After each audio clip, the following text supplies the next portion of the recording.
uJesu Kristu uyinkosi. Ndiyabulisa kutata nakumama, ndibulise kubazalwane basekhaya lizwi nasentabeni kaJehova kuyabonelelwa. Nam ndithi makhe ndenze ubungqina. uThixo endincedile, ndihlaselwe yiswekile kwiveki ephelayo, kodwa imikhuleko yona indincedile. Oko ndithandaza umkhuleko kaMeyi 18 noRoma 10. Hayi, uThixo wam undiphakamisile, undenzele ingceba. Ndiyabulela kakhulu ke kwikhaya lizwi ngokungeniswa indodakazi yam. Ndithi enkosi kakhulu, lo mkhuleko unamandla kakhulu. Hayi, unamandla kakhulu. Ndiyabonga kakhulu kuThixo wam ezintweni zonke. Ubawo mhle, ulungile, uthembekile, uyalinqinela izwi lakhe. Ndiyabulela kakhulu ke tatam. uJesu Kristu yinkosi. Amen. uJesu Kristu uyinkosi baba, uJesu Kristu uyinkosi kuwe nomama uNtsibande. uJesu Kristu uyinkosi emndenini wakho baba. Nami ngiyakukhulekela baba ukuthi isandla sikaNkulunkulu sihlezi siphezu kwakho baba, sikuhola futhi sikuvikela, sikwakhela umusa. Angazi baba ngiqale kuphi. Nami nje ngiyabingelela kakhulu kulo ibandla entabeni kaJehova kuyabonelelwa, nakuyo igruphu enamandla, igruphu enkulu, igruphu esebenzayo esekhaya lizwi. Indeed baba, kusekhaya lizwi ngempela. Awu mina angazi ngiqalephi ngithini baba, but I thank God kakhulu who brought me before you, my baba wami. Ngiyakuthanda baba, ngiyamthanda umama, ngiyawuthanda umndeni wenu baba, umndeni wakho baba. Bengiqabanga baba ukuthi i-date yami ungiphile baba, ngiyabonga kakhulu futhi. Umhla ka-2 October, praying kakhulu ukuthi le date vele ingangigeji njengaloku ushilo wena ukuthi ngikufonele baba. Ngibonga kakhulu ngoba wena uchazile ukuthi le date ibonakala ikude, kanti ayikho kude, impela nje iseduze kakhulu. Ngoba uma senza ngale ndlela osho ngayo ukuthi sibhale phansi izonu, vesana uNkulunkulu useqalile baba sebenza empilweni yami. Ngiyabonga kakhulu baba, ngiyabonga kakhulu baba, ngiyabonga kakhulu baba. Ngithi uJesu Kristu uyinkosi baba. uJesu Kristu uyinkosi baba. Ngiyabingelela egameni lenkosi yethu uJesu Kristu waseNazaretha. Ngiyacela ukuthi ungixolele baba ngokudilitha, bengenza amaphutha. Ngithanda nje baba ukuthi ngibonge kakhulu ngale nkonzo yomthembiso, bengingayazi. Nangesikhathi uchaza ukuthi kuzoba nenkonzo yomthembiso, bengididekile ukuthi ukhuluma ngani until ngize ngiyibone. Baba, ngibonga uNkulunkulu baba ngokusibonisa into efana nale. Ayi, bengingayazi ngempela, kanti benginemibuzo ebengizibuza yona before, ukuthi kanti njengoba kuthiwa, ngoba ngisasewumuntu ngumuntu ongakashadi, so bengizibuza ukuthi njengoba kuthiwa asithandani, asishelani, kanti kwenziwa kanjani, kwenziwani? So le nkonzo le ize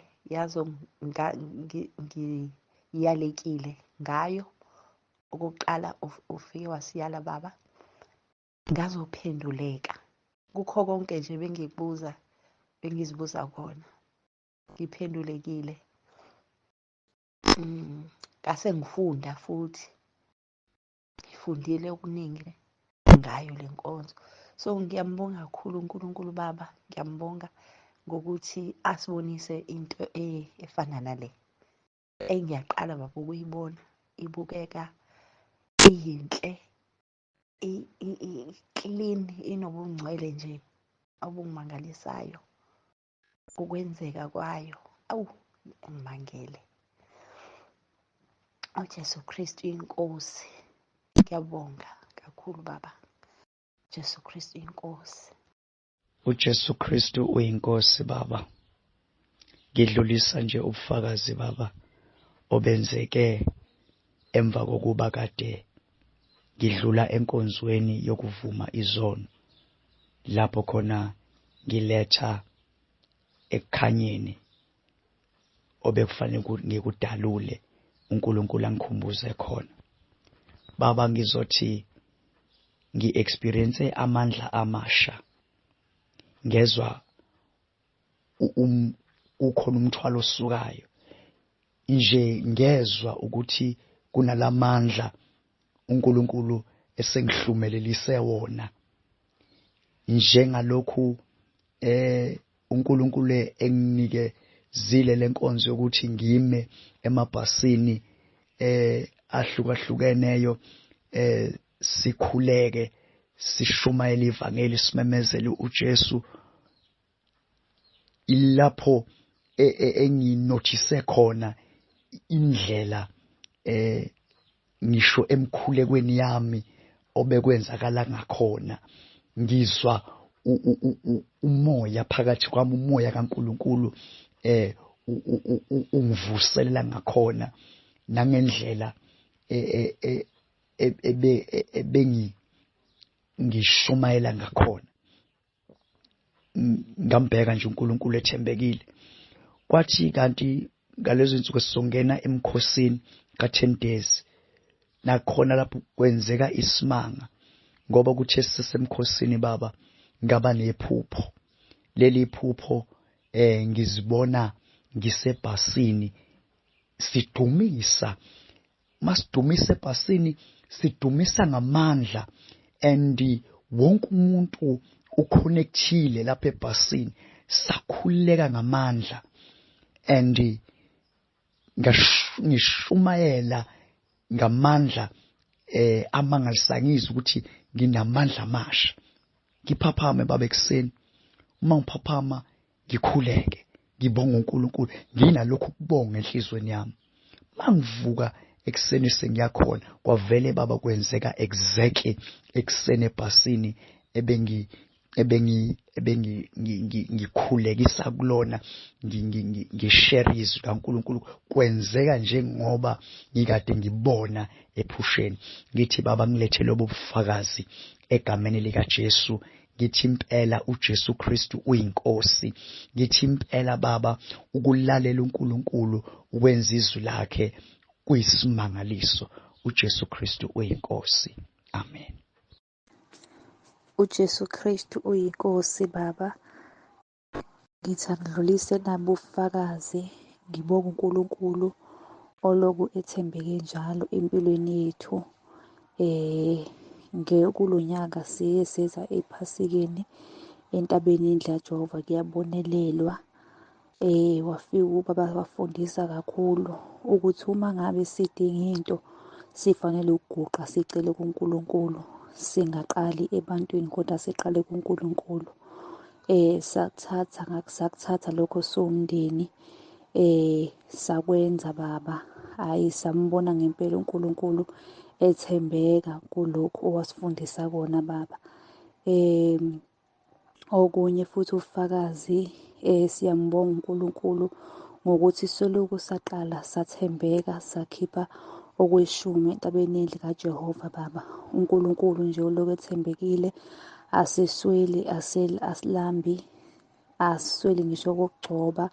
uNkulunkulu nje ulokhu ethembeke njalo. Ngithi angibonga uNkulunkulu baba, ngisho naleli bhizinisi elincane engilenzayo lokuthengisa, uNkulunkulu nje ulokhu ethembekile njalo. Ukuthi nje ngabona ukuthi ngathi sekuyaphela ukudla, ngikhulume noNkulunkulu, ngiguqe ngithandaze, ngicele uNkulunkulu angisize, avele alethe nje amakhastoma ngempela, afike athenge ukuze sikhone ukuthi silale sidlile, nedingo esibhekene nazo nale endlini, ngisho nakurenti nje Baba uNkulunkulu siyambonga kakhulu ulekethembeke njalo empilweni yethu. Siyambonga uNkulunkulu. uJesu Kristu uyinkosi Baba. Amen. uJesu Kristu inkosi. Ngicela kakhulu ukubonga kakhulu Baba Nsibande. Ngibonge nomama uMandlovu owangifaka la egruphini ikhaya lezwi. Ngingenela egruphini ngikhathazekile, umoya wami ukhathazekile, ngingazi noma ngizoshawa istroke noma kuzokwenzakalani. Ingane zami zingijikele zonke, kodwa khona intshumayelo eshunyayelwe ubaba kulezi nsuku ethi ena uNkulunkulu uyayisusa iy'ngane zakho, abasusa abantu kuze afune wena uwedwa. Ngithena uma ngizwa le ntshumayelo yangena enhlizweni yami, ngavuma ngathi Nkosi ususile iy'ngane zami, zihambile zaya kuma-social worker ziyongivulela amacala, zithi angiyiphethe kahle, ngiyayihlukumeza ngoba kukhona ingane yami enye ezizondayo ukuthi yona iy'phethe kahle, befuna ukuba nale ngane engingayithandi. Kodwa ngabambelela esiphambanweni. Njengamanje ngiyawezwa amandla ayabuya, ngiyamuzwa uNkulunkulu eba nami.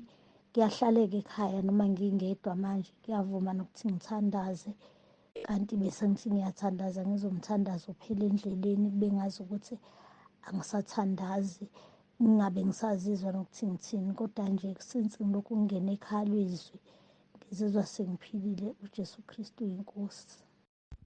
Jesu Kristu inkosi. Baba ngiyabingelela kuwena Baba, ngiyabingelela kumama, ngiyabingelela ekhaya lezwi nasentabeni yendlu kaJehova kuyabonelelwa. uJesu Kristu inkosi. Tata, ndiyabulisa egameni likaJesu Kristu inkosi yethu ephilayo. Bulisa utata nomama, ibandla lonke lasekhaya lezwi, ibandla lonke lasentabeni yendlu kaJehova kuyabonelelwa. Ndithi uJesu Kristu inkosi, uJesu Kristu inkosi. Ndigqibele kudala tata ukufakaza, kodwa uThixo semhle empilweni yami. Ndinako ubufakazi ndinabo, kodwa lixesha kade ndingabi nalo ngokuba ubhizi imisebenzi neebhizinesi zam. Ndithi uJesu Kristu uyinkosi. Ngomnye umhla baba wam besithandaza nabantwana apha endlini, ngathi bekuyizolo elinye siyathandaza umthandazo waleyithi. Ndithi ngexesha endithandaza ngalo ndibe nompono, ndithandazele umama ke ngoku. Ndibone umama njengoba selele, ngathi kukhona i-umbrella evuliweyo, ivuliwe ingqengqisiwe apha phezu kwakhe, ingathi iyapengezela. Ndamponga uThixo nam ngexesha ndithandazayo ngalo, ndinalo mpono wale umbrella, ngathi nam umoya wam uya uba strongo, ngathi ndiyaphelelwa nangamandla. Ndiyamponga uThixo, ndiyamponga uSomandla. The ngomnye umhla ndilele ndanompono, emponweni wam kwangathi kukhona amadoda angaphandle kwegeyithi amabini. La madoda amile ngapha kwegeyithi afuna ungena, afuna uza kum omabini. Kodwa ndingathi ndiwabona embonweni, akakwazi ungena, akakwazi ugqobhoza angene ngaphakathi. Ngathi ndihleli ndiyathandaza ndithi uJesu Kristu inkosi, akakwazi ukugqobhoza angene. uJesu Kristu inkosi, uJesu Kristu inkosi. Tata, ndiyabonga egameni lenkosi Yesu. Amen. uJesu Kristu inkosi. Baba ngiyabingelela nasekuseni, ngibingelele ubaba, ngibingelele umama, ngibingelele abazalwane bonke. Baba nje ngithi ngizobonga uNkulunkulu ngokuhla angenzele khona. Sike saba baba nokuhlaseleka kokugula egcekeni, bekugula baba u-anti wey'ngane zami. Njalo ebusuku kumqala ngabo-3 ngivuke bangitshele, ngivuke ngihambe ngiyobakhulekisa abaseRoma 10. Sikhuleke baba, ithi le nto uma isimvuka ngifike ngikhuleke ey'bhonqa nje, ngikhuleke ize yehle bese ngibuyela endlini yami. Nangakusasa futhi kwaba kanjalo. Ngafike ngakhuleka nabo. Kwehla kwakuba u-10 ebusuku, sakhuleka kwaze kwashaya u-12. Ngabuyela endlini yami sekwehlile selele. Kwabuya futhi ngabo-3. Hhayi, wabangcono kusho ukuthi bakhuleka futhi wabangcono. Into engayivezelwa uNkulunkulu, ngazibona engathi ngiyageza egcekeni khona la ekhaya kade ngikhulekile. Ngigeza mangibuka umuzi wonke umnyama, mina ngikhanyiselwe ilayithi yefoni kuphela yami, engathi kukhanyisa ifoni yami kuphela. Ngalibheka baba lelo phupho. Hhayi, ngakusasa futhi esengcono nje usisi. Bese ngiya endlini yabo ngithi ngiyafika ngifice umama egeze, bese ethi hhayi ngisageza.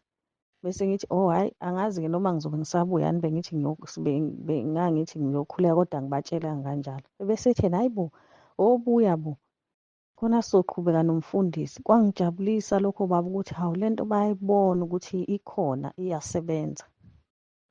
Ngabuyela baba izolo sakhuleka nabo. Namhlanje ekuseni ngazibona engathi ngisenhlaka umuzi khona la ekhaya engigane khona kwaMchunu. Ngibona umgodi, lo mgodi ubovu, engathi mina ngiphethe iy'gubhu ey'mbili zamanzi. Bese ngiyawathela kulo mgodi lo, usumbiwe. Ngithela amanzi phakathi bese ngathi amanzi ayakhuphuka kohluka inhlabathi uyagqibeka. Bese ngithi mina hhayi, usuyosala ugqibeka. Bese ngithatha lezi gubhu zami zamanzi acwebezelayo, zimhlophe ney'gubhu zami.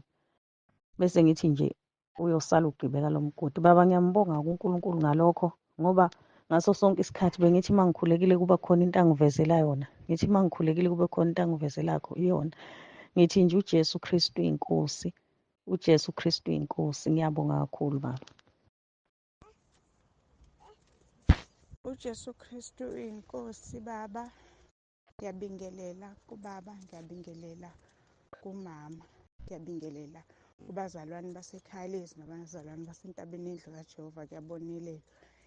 Ngiyaxolisa kakhulu baba ukudilitha, ngiyaxolisa. Ngisuke ngama eduzane nomsindo wenja, manje wase wazwakala wona kakhulu ngoba ngila emsebenzini. Ngiyaxolisa kakhulu. Ngathi nje ngizothula ubufakazi bami ukuthi ngiyambonga uNkulunkulu ngakho konke asengenzele khona.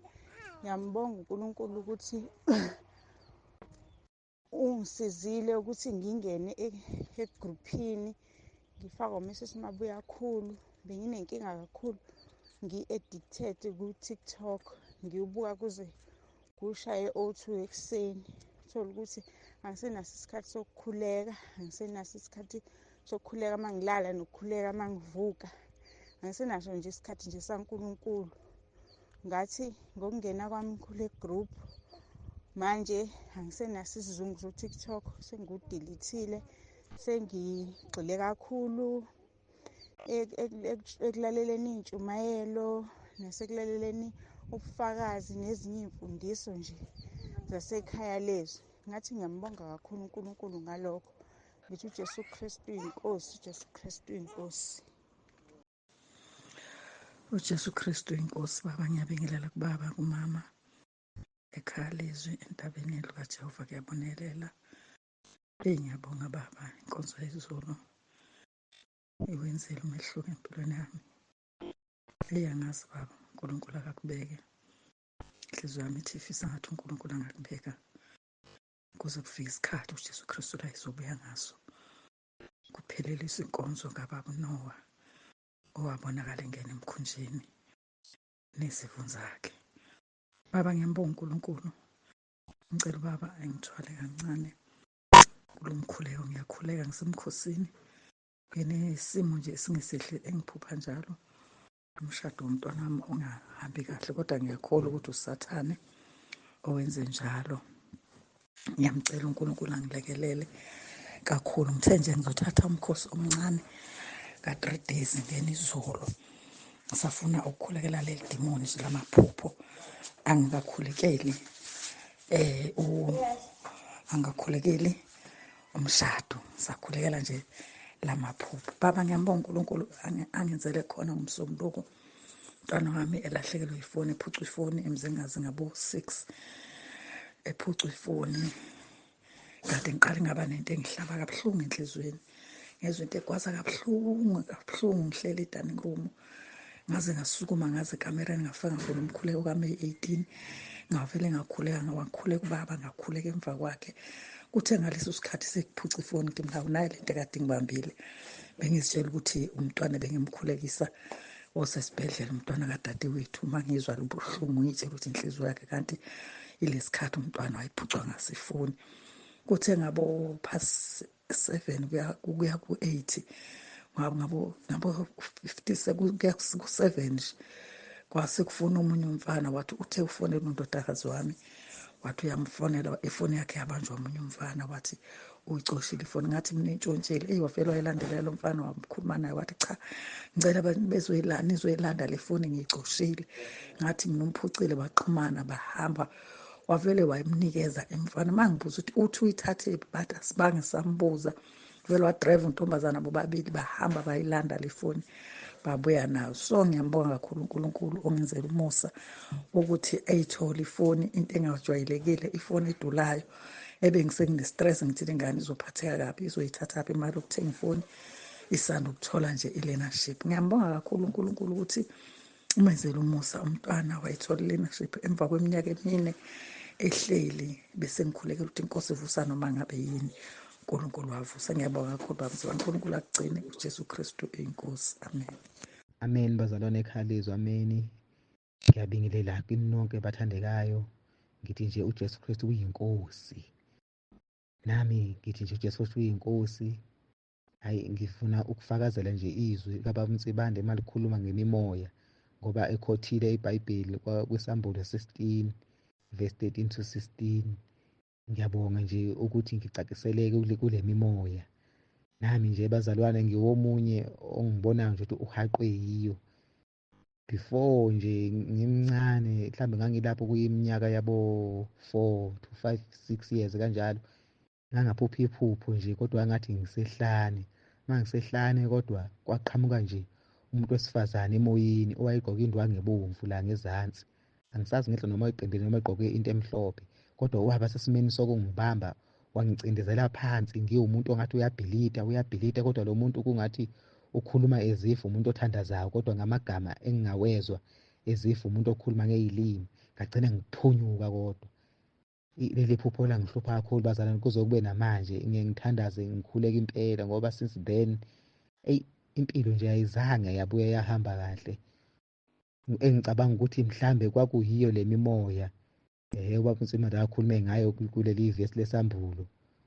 Nami bazalwane ngiyacela nje i-deliverance nemikhuleko. Nami bengilo ngithandaza nje impela, since ngazi ukuthi kunale mimoya ekwaziyo nje ukuthi imoshe impilo, ukuthi uNkulunkulu abe nami. Ngiyajabula-ke namhlanje sengize ngezwa nanezwi likhuluma ngayo.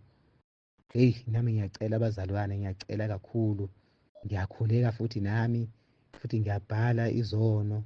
Ngiyacela nje inkosi yamakhosi ukuthi nami ngithole le deliverance ngegama lenkosi yethu Jesu Kristu oyinkosi. Amen.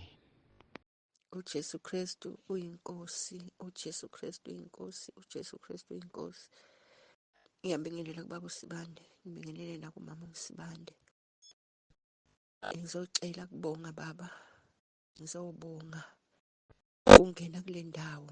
Ngiyambonga kakhulu baba uNkulunkulu. Ngingenile ngacela ngelinye ilanga, ngacela umkhuleko, washo ukuthi kulo mkhuleko noma ngingawukhuleka, uma ngingavumanga izono zami kuzophela kancane kuphinde kubuye. Kumele ngivume izono zami. Ngempela baba ngabhala, ngahamba ngothenga ibhuku, ngabuya baba ngazibhala. Ngangicabanga ukuthi ngabe kuyokwenzeka kanjani, ngikhumbule yonke into, kodwa uNkulunkulu baba muhle, nomoya ongcwele. Ngakhumbula abazali, ngakhumbula baba konke ngabhala.